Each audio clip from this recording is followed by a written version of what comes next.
Ayan mga boss, good morning. Meron tayong Lancer GLXi dito mga bossing. Ayan, palyado yung makina. Walang hatak, walang power. Pagka nirev mo, oy, yan.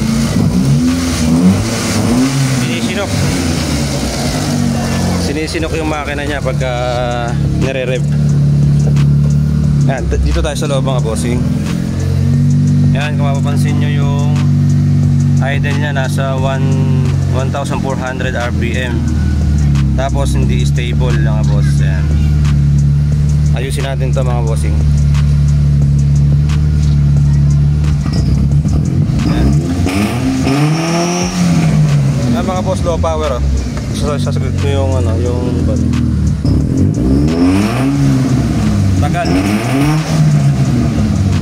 So ayan mga boss, ayusin natin to. Yan, dito tayo sa engine mga bossing. Sabi ng may-ari, pagpalit na raw siya ng map sensor dahil baka ito daw yung sira. Tapos sabi din ng mekaniko na pinagdalhan niya, magpalit din daw nitong servo assembly, baka daw ito yung sira. So ayan, bumili siya ng dalawang parts na yan na hindi sigurado na yan sira. So ito mga boss, share ko lang, ito yung nabili niya servo assembly. Ayan, ito yung nakalagay na B-screw niya. Ayan, ito. Ayan, ito yung B-screw na nakalagay sa servo assembly niya. So ito, hindi naman talaga ito yung issue mga bossing. Nakita ko lang, napansin ko lang. So dapat ito yung B-screw na nakalagay doon. So anong nangyari, ginawa nila ng ibang B-screw para pumasok doon. Kaya ang nangyari, nasira na yung thread sa loob. So kailangan natin palitan yung throttle body. Pero yung servo, tingin ko naman okay naman, goods naman. So dito naman tayo sa timing belt mga bossing.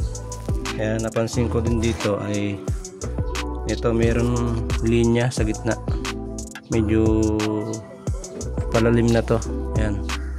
Tapos isa pa napansin natin, ito sobrang luwag. Ayan, kung mapapansin nyo, ayan, sobrang luwag niya. Dapat ang kuwan lang niya, presyon lang, ganyan lang dapat, hindi lulubog ng ganyan kalalim. So ayan, sinabihan ko na si bossing na palitan na natin to para safe na rin sa biyahe. Baka kasi mamaya ito pa yung maging dahilan para siya tumirik sa daan. Tapos mga boss, napansin din natin itong distributor nya. Yan, dito sa distributor cap, napansin natin baligtad yung yung firing order. Yung number 1 na high tension wire napunta sa number 4. So ito kasi yung number 1. Yan, ito sa ilalim. Ito yung number 1 napunta dito sa number 4. Tapos yung number 4 napunta sa number 1, yung number 2 napunta sa number 3, yung number 3 napunta sa number 2. So umaandar siya kahit ganun yung firing order. Pero nung ibinigay ko sa 1342, yung tamang firing order niya, ayaw niyang start, hindi siya umaandar. So ayan mga boss, na-check natin mga bossing, yung distributor may problema. Kasi dito sa timing okay naman, wala namang problema sa timing. Kaya yun, check natin yung mga bossing. So papalitan muna natin to ng timing belt. Yun mga boss, napalitan na natin ng timing belt. Ayan, so ito bago na to. Ayan, sobrang higpit na nito. Ayan, maganda na yung tension nya. Ayan, yan yung tamang tension mga bossing. Hindi dapat malalim yung pagka diniinan mo, dapat mababaw lang yung diin nya. Ayan. So ito, bago na yung timing belt natin, tensioner bearing, lahat ng oil seal pinalitan natin mga boss. So ito, ikakabit lang natin lahat para start natin, testingin natin kung nagbago na yung andar nya.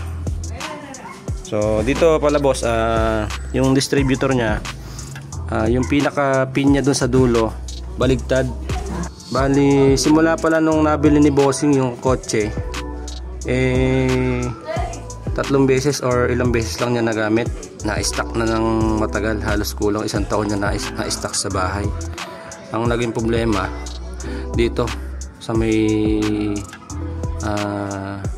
ano na to, dito sa may shop na to, baligtad. Kaya pagka nakatamang firing order, ayaw niya umandar. Pero pagka nilagay mo sa maling order, kumbaga pagbabaligtar mo yung 1 tsaka yung 4, ilalagay mo yung high tension wire sa yung 1 sa 4, yun, aandar siya. So ito yung naging problema. Ito bihira lang mangyari ito mga boss, pero napakahirap hanapin. Ayan. Yan yung naging problema niya. Mahalaga talaga troubleshooting bago tayo magpalit ng parts, bago tayo magpalit ng pyesa mga boss. Troubleshoot muna tayo. Huwag muna tayong bumili ng pyesa na hindi natin sigurado na yun ang sira. So yun. Ayan, ito nalinis na natin yung servo. Kakabitan natin ng bagong V-screw. Napalitan na natin ng throttle body, pero ito pa rin yung servo niya, nagagamitin natin yung binili niya. So ito kakabit natin yung V-screw dito sa throttle body niya. Ayan. Kabit natin dyan. Ayan, para wala na maging problema.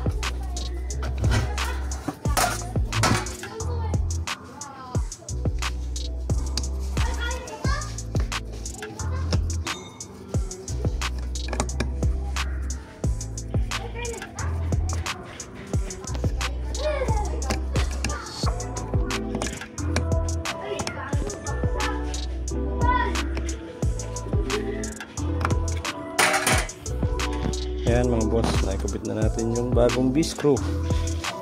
So ngayon kakabit na natin doon sa kanyang sasakyan. Kaya ito yung servo. Ayan, kabit na natin doon sa kotse nya. Ito yung luma, ito yung ginawa nila. Ayan mga boss, kabit na natin yung servo.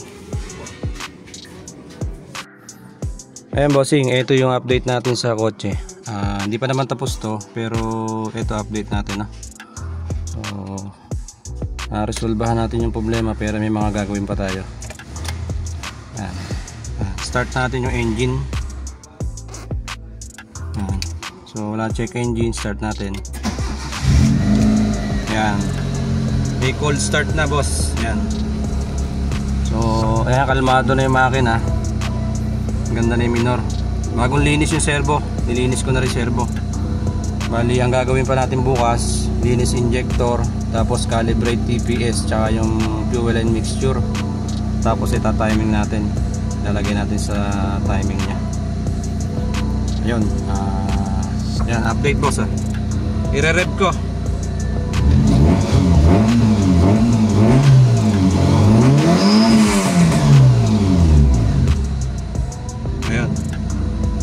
Pagka nag-aircon tayo, pagana yung servo, okay yung servo na nabili mo. Yan. Yun, walang dropping, maganda. Papatayin ko yung servo, tingnan natin kung ano yung magiging ko na idle.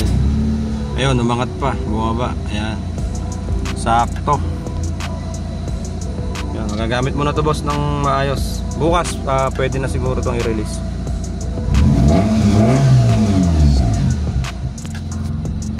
Mga boss, ito na. Nalinis na natin yung injector, servo. Ito, tapos na yung timing belt. Okay na. Ayun, na-calibrate na natin yung TPS tsaka yung sensor mga bossing.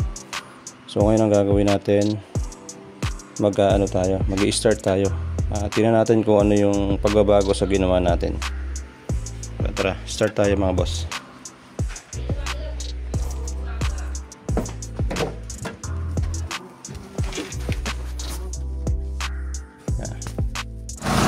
Ayan boss, ito maandar yung makina ni bossing. Yan. Sobrang tahimik ng makina niya ngayon compare sa dati nung Unang dala niya sa akin. Okay, may power na.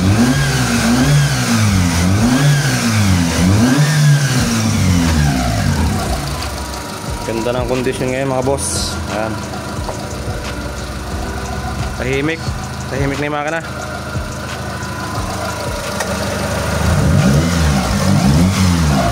Yun o. Alright.